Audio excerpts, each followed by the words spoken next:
The Pan-African agenda is not opposed to South cooperation. It is just understood as a step towards it. You need to understand the particular history of Africa, its balkanization by the colonial powers, and therefore the struggles we have around relating even to each other. You have people whose houses are divided by national borders, communities that historically have been one people are suddenly divided into three people. People are ending up minorities in strange countries and so on. It's important to project a Pan-African identity as a basis for reorganizing relations within the continent.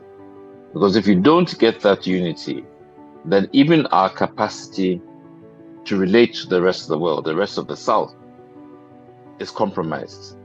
Okay. So it is not that the African people, we do very much see ourselves as part of a global South, or as part of a former colonized area, as the victims of European expansionism and so on, and destruction.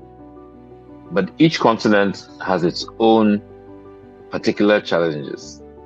And we have this national challenge. You know, it's more severe for us than it might be in Asia or in Latin America. So it is by no means hostility to those countries. What we're saying is that as a trading bloc, as a natural resource center, as a cultural entity, we're more effective if we are united. We are stronger if we are united. We're better able to protect our interests if we are united.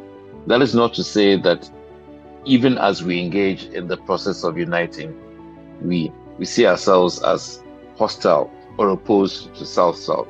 But we must also recognize that there are, again, geopolitical problems. Who controls the Pan-African agenda? Just like who controls the ECOWAS agenda?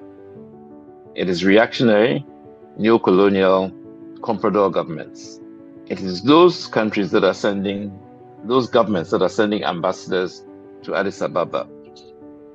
And therefore they are shaping a narrative of Pan-Africanism, which does not represent, the historical Pan-Africanism that was first fully articulated in the Manchester Conference of 1945. That's not the Pan-Africanism that you're hearing out of the African Union and so on. Though there are quite a few officials within the AU who still hold true to the dream. Pan-Africanism is going to have to be built from the ground up democratically. It is those former colonial powers that still control governments across the African continent who are expressing these sentiments. The people of Africa are moving together. It's our struggle, but it's a struggle in which we recognize that we are partnered fully with the people of Asia. We're partnered fully with the people of Latin America. And we're beginning to find ways to express that partnership politically, socially, economically, culturally, regardless of what our neo-colonial elites see as the agenda. Africa is coming together, and Africa is coming together as part of a global South.